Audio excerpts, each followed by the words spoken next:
Élite décadente, jusqu'ici synonyme de libertinage, tel que l'aura été, par exemple, un Michael Madsen, qui se proclamait plus tonton Macoute que nature. Mais depuis ces dernières années, on a de nouvelles références. Accusations comme chef de réseau de kidnappeurs de Clifford Brandt Jr. Et aujourd'hui, inculpation pour trafic de cocaïne et d'héroïne de Marc-Antoine Accra. Ce sont là des rejetons de familles parmi les plus riches du pays et en même temps de familles issues de l'immigration.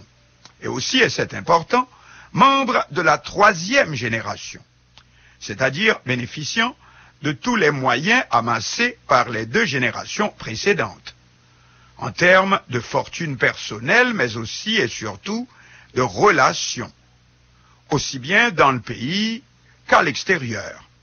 Clifford Brandt Jr. est le petit-fils du premier millionnaire haïtien, Oswald J. Brandt. Originaire de la Jamaïque, celui-ci n'a pas fait sa fortune en contant des histoires de contes de fées, mais en exploitant ses relations en haut lieu qui lui permirent de trafiquer dans tous les domaines, au point que c'est lui qui, le plus naturellement du monde, offrit au puissant chef de la police du gouvernement de Paul Magloire, le colonel Marquès Prosper, la propriété de Bourdon, où s'élève l'ex-primature appelée auparavant Villa d'accueil.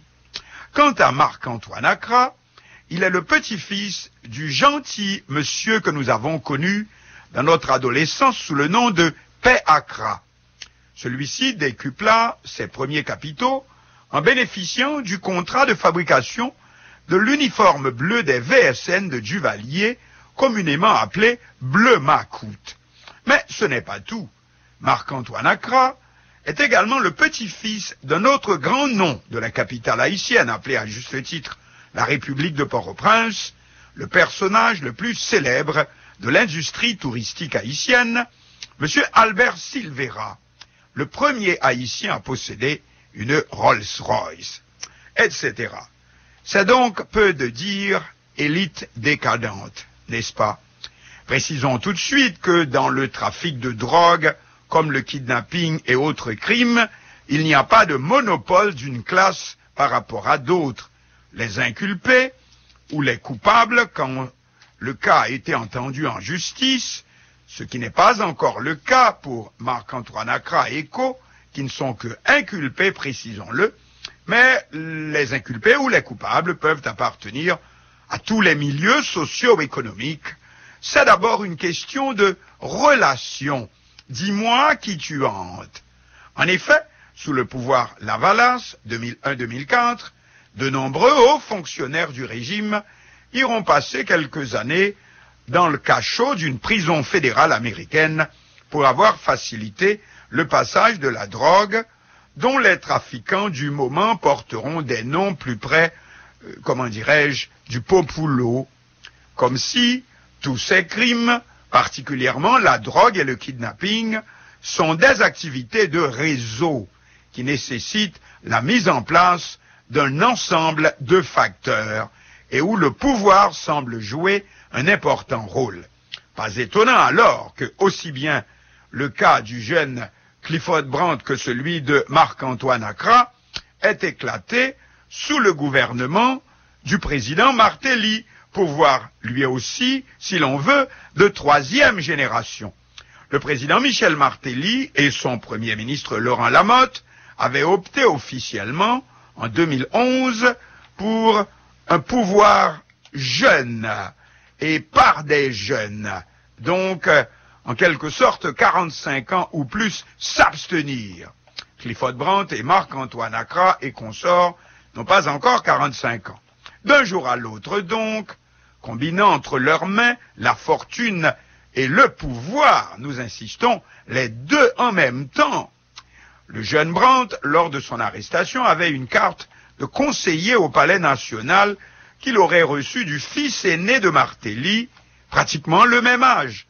Quant à Accra, le président Martelly l'a fait ambassadeur, si l'on ne se trompe, de bonne volonté, quelques jours avant la fin de son mandat, en février dernier, ce qui veut dire que les soupçons de la justice se manifestaient déjà. Fortune et pouvoir, donc, un mélange détonnant quand on se laisse prendre, bien entendu. Revenons un peu à ces ex-dynasties commerciales, ces ex-grandes familles du monde local des affaires que leurs propres rejetons de troisième génération sont en train de piétiner ainsi aujourd'hui. Ce sont toutes des personnalités passées à l'histoire, que ce soit Oji Brandt, P.A.Kra ou Albert Silveira, en même temps que ces derniers doivent se retourner de colère dans leur tombe en constatant un tel gâchis. Ces familles immigrantes ont débarqué en Haïti principalement dans les années 1910-1930. Signe particulier, rudes travailleurs, doués d'un sens aigu du commerce et des affaires, en même temps subissant la discrimination des élites du pays. Aussi, premier objectif, mériter le respect local. Ainsi, leurs enfants fréquentent les meilleures écoles en Haïti comme à l'étranger et les parents tiennent à voir épinglé dans leur salon le diplôme d'une grande université étrangère, anglaise ou américaine. Aussi, grâce à cette bonne, solide formation de départ, il y a de ces familles dans lesquelles tout le monde est docteur en médecine, et aussi grâce aux règles de conduite héritées des vieux, la deuxième génération semble s'être tirée d'affaire comme il faut. Pendant ce temps, les dites familles ont pu non seulement diversifier les sources de la richesse familiale, mais largement élargi aussi les réseaux de relations dans tous les domaines commerciaux, mais également politiques, à l'intérieur comme à l'extérieur du pays. Puis vient la troisième génération où tout ne semble pas se passer aussi bien que prévu. Certains ne veulent pas garder l'aliment, comme on dit. Sans vouloir dire que c'est le gouvernement Martelly qui les a créés, ce qui serait faux, bien évidemment. Mais c'est sous le pouvoir Martelly-Lamotte qu'a eu lieu la conjonction de facteurs qui ont facilité les entreprises en question. Et notre but n'est pas de porter un jugement politique contre ni l'ex-gouvernement, ni contre ceux qui l'ont précédé, mais se veut plutôt sociologique. Oui, il arrive que des crimes dont les auteurs se repéraient jusqu'ici dans une autre catégorie sociale peuvent soudain devenir l'apanage d'un petit milieu ressemblant en tout point, avec un pouvoir en place, beau, riche, fortuné et en même temps au pouvoir. Trop c'est trop. Vous connaissez le proverbe, tout pouvoir en fout. Ces jeunes hommes, en principe, ont déjà tout pour être heureux. Clifford Brandt aurait expliqué à ses juges que le kidnapping, c'est pratiquement un jeu dans leur petit milieu. On joue au kidnapping pour soutirer de l'argent aux parents ou juste pour rire. Mais voilà, cette fois, ça a mal tourné.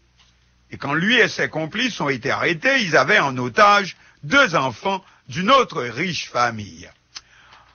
Dernier signe particulier, même inculpé, même détenu, même en jugement, les procès tardent cependant à aboutir, parce que le réseau des relations ne serait pas complet s'il n'y avait un dernier pion majeur, jusqu'ici un dernier complice, et c'est la justice. Donc, voilà, affaire à suivre.